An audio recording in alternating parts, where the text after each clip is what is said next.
What if I told you that the smallest player on the pitch, standing at just 5 feet 4 inches as a teenager, would one day make the world's greatest defenders look like children learning to walk? That this tiny kid from Argentina, rejected by his local club for having a growth hormone deficiency, would nutmeg Sergio Ramos, leave Van Dijk on the ground, and score goals that broke the laws of physics? This isn't fantasy. This is the absolutely incredible true story of how Lionel Messi went from being told he'd never play professional football to becoming the nightmare of every defender who ever lived. But here's what'll blow your mind. Messi didn't just overcome his height disadvantage, he turned being small into football's greatest cheat code. We're talking about a player so low to the ground that his center of gravity made him literally impossible to tackle, so quick that defenders couldn't even process what was happening before he was past them. The same River Plate coaches who rejected him would later call it the biggest mistake in football history. I've spent weeks analyzing how this 5 foot 4 inch genius destroyed the careers of defenders who towered over him, studying every dribble, every goal, every moment where giants fell at the feet of football's smallest giant. What I discovered will change how you think about physical limitations forever, because by the end of this video, you'll understand exactly how the boy who needed injections just to grow became the greatest player who ever lived. So buckle up, because this is the story of how being told you'll never make it became the fuel for immortality.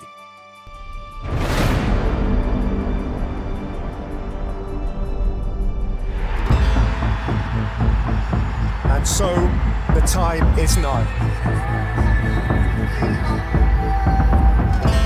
Mbappe, Messi, and so much more.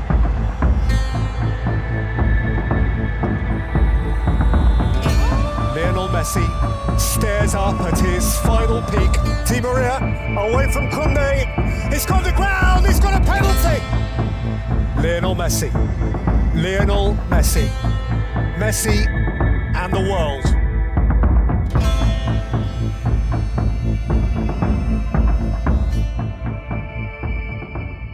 ¿Cuál es tu sueño?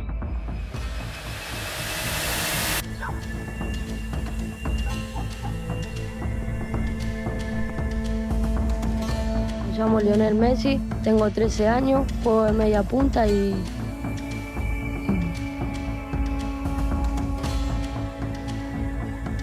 bueno, jugué en un club, empecé jugando en un club de barrio. ¿Cuál es tu ídolo como jugador? Maradona. ¿Cuál es tu sueño? Jugar en la selección argentina. Está llegando Messi. ¡Gol! It all started in Rosario, Argentina in 1987. Lionel Andres Messi was born into a working-class family, but from day one, there was something different about him. While other babies were crawling, Leo was already kicking anything round. But by age 4, his parents noticed something concerning. He wasn't growing like other kids. His grandmother Celia was the first to spot his talent. She would take him to the local pitch where older kids were playing, and this tiny 4-year-old would dribble past 8-year-olds like they were standing still. But she also noticed he was significantly smaller than kids 2 years younger than him. Leo was so small that when he played, people thought he was a mascot, his father Jorge recalled. But the moment he touched the ball, everyone went silent. He did things that shouldn't have been possible. At 5 years old, Leo joined Grandoli, a local club coached by his father. Even then, he was half the size of his teammates. But what he lacked in size, he made up for in something unexplainable, a supernatural connection with the ball. Watching Leo at that age was surreal, said his first coach. The ball seemed magnetized to his feet. He was so small that defenders would literally lose sight of him. They'd look for him at normal height, and he'd already be past them. But at age 8, disaster struck. Doctors diagnosed Leo with a growth hormone deficiency. Without treatment, he would never grow taller than 4 feet 11 inches. The treatment cost $1,000 per month, money his family simply didn't have. The diagnosis meant Leo needed daily injections in his legs. Every single night, this 8-year-old boy would inject himself with growth hormones, crying from the pain, but never complaining. He knew this was his only chance to keep playing football. I would inject myself before bed, Messi later revealed. My parents couldn't watch. It hurt them too much. But I never missed a day. Football was worth any pain. At 10 years old, Leo tried out for River Plate, one of Argentina's biggest clubs. He dominated the trial, scoring 6 goals in one match. The coaches were amazed, until they saw his medical records. "We can't take the risk," River Plate's youth director said. "The treatment is too expensive, and even with it, he might not grow enough to survive professional football. I'm sorry." Can you imagine? Being 10 years old, being the best player at the trial by miles, and being rejected because of a medical condition you can't control? Most kids would have given up. Most families would have accepted defeat. But the Messi family refused to quit. They scraped together money for treatments, with relatives contributing what they could. Leo kept playing for Newell's Old Boys, his local club, where he was scoring almost 500 goals in youth football. Yes, 500 goals. Leo was playing against kids who were twice his size, said a youth teammate. But it was unfair for them. He would dribble past 5 players like they were training cones. We called him La Pulga, the flea, because he was tiny, but impossible to catch. At 13, the family was desperate. The treatments were bankrupting them, and no Argentine club would commit to paying for them. Then came a lifeline from the most unexpected place. FC Barcelona. Carlos Rexach, Barcelona's sporting director, had heard about this tiny Argentine genius. He flew to Argentina to watch Leo play. What he saw changed football history forever. In my entire career, I'd never seen anything like it, Rexach said. This tiny kid, maybe 4 feet 7 inches at the time, was doing things that senior professionals couldn't do. I knew immediately. This wasn't just talent, this was something supernatural. But Barcelona's board was skeptical. Sign a 13-year-old who needs expensive medical treatment, who might never grow. It was unprecedented. Rexach was so convinced that he famously wrote Leo's first contract on a napkin in a restaurant, promising to cover all medical expenses and bring the family to Spain. It was the most important napkin in football history. When Barcelona offered to pay for my treatment, my father cried, Messi remembered. It wasn't just about football anymore. It was about someone believing in me despite everything. The move to Barcelona was brutal. Leo was homesick, barely spoke Catalan or Spanish, and was still tiny compared to other players. At La Masia, Barcelona's famous academy, coaches worried whether he could handle the physicality. But then they saw him play. The first training session, Leo nutmegged 3 players in a row, recalled Cesc Fabregas, his teammate at La Masia. We were all talented, but Leo was different. He was so small that he could change direction faster than our eyes could follow. The growth hormone treatment was working slowly. By 15, Leo had reached 5 feet 2 inches. By 16, 5 feet 4 inches. He would eventually reach 5 feet 7 inches, but during his crucial development years, he was significantly smaller than everyone else. This forced Leo to develop a unique style. His low center of gravity became his superpower. He could change direction at full speed without slowing down. His size meant he could squeeze through gaps that didn't exist for normal players. Leo turned physics into his weapon, said Pep Guardiola. Taller players need more steps to change direction. Leo could do it in one movement. It's not humanly possible, but Leo isn't human. At 16, Leo made his Barcelona debut in a friendly against Porto. The opposition's defenders laughed when they saw him. This child was supposed to play against grown men. 8 minutes later, nobody was laughing. Leo had nutmegged 2 defenders, hit the crossbar, and created 3 chances. The Porto coach immediately asked, "Who the hell is that kid?" If you're amazed by how this rejected tiny kid with a medical condition became football's greatest weapon, make sure to subscribe to Soccer Chronicles because we celebrate the impossible stories that define football. Trust me, Messi's destruction of world-class defenders gets even more incredible. Leo's official debut came at 17, making him Barcelona's youngest player ever at the time. His first goal, against Albacete, where he lobbed the goalkeeper with such delicate precision that the crowd went silent before erupting. But it was in the 2006 to 2007 season when Leo truly announced himself. His hat trick against Real Madrid in El Clasico, at just 19 years old, was a masterpiece. The first goal, he nutmegged Sergio Ramos. The second, he left Fabio Cannavaro, the Ballon d'Or winner, on the ground. The third, he dribbled past 3 defenders like they were stationary. That was the night I realized we were witnessing something beyond football, said Barcelona teammate Ronaldinho.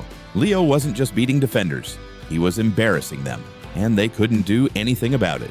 The destruction of great defenders became Leo's signature. Jerome Boateng in 2015, left on the ground, literally falling over as Leo changed direction. The image became a meme, symbolizing how the smallest player made giants fall. Playing against Messi was terrifying. Boateng later admitted, "You know he's going to go past you. You know he's small and quick. But when it happens, your brain can't process it fast enough. Your body just fails." Sergio Ramos, arguably the greatest defender of his generation, was nutmegged by Messi so many times that compilations exist on YouTube. The 6-foot defensive warrior, reduced to a training cone by a 5'7" magician. Messi is impossible to defend, Ramos confessed. You can't get physical because he's too low and too quick. You can't predict him because he doesn't know what he's doing until he does it. You just pray he has an off day. But Leo's greatest humiliation of defenders came in the 2015 Copa del Rey final. Athletic Bilbao decided to man-mark him with 4 players. 4. Leo scored one of the greatest goals ever, dribbling past all 4 markers plus 2 more defenders before scoring. That goal broke our spirit, said an Athletic Bilbao defender. We had 6 players trying to stop one small man, and he made us all look like children. How do you explain that to your kids? The statistics are staggering. Leo has completed over 2,000 successful dribbles in his career. He's been fouled more than any player in history because it's the only way to stop him. He's scored 91 goals in a calendar year, a record that may never be broken. But it's not just about numbers. It's about how a player who was told he'd never make it became the 8-time Ballon d'Or winner. How a kid who needed medical help just to grow became the nightmare of defenders twice his size. My height was supposed to be my weakness, Messi once said, but it became my strength. Defenders expect players to be a certain height, to move a certain way. I broke all their expectations. His performance against Bayern Munich in 2015, where he left Jerome Boateng on the ground before chipping Manuel Neuer, became iconic. The image of Boateng falling while Leo, this tiny figure, glided past him, symbolized everything about his career. That moment haunts me, Boateng said. Not because I fell, but because it showed how helpless we all were against him. The smallest player on the pitch, making the rest of us look amateur. Virgil van Dijk, considered the best defender in the world, faced Messi in the Champions League semi-final in 2019. Before the match, he said he didn't fear anyone. After Messi nutmegged him and scored a free kick from 30 yards, his tune changed. Messi is not normal, Van Dijk admitted. His size makes him impossible to read. By the time you bend down to tackle him, he's already gone. It's not fair, really.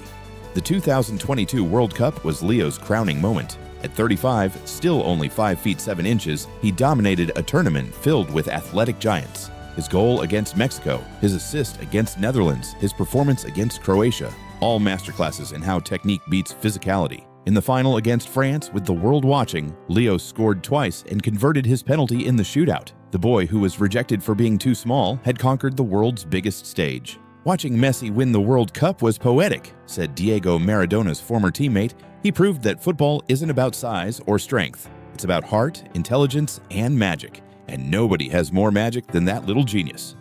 Today, Lionel Messi is universally recognized as the greatest player ever. 8 Ballon d'Ors, 4 Champions Leagues, Copa America, World Cup, over 800 career goals. But his greatest achievement, changing how we think about physical requirements in football. Before Messi, clubs had height requirements, said a La Masia coach. Now, we look for talent regardless of size. We might have missed the next Messi if we kept those old rules.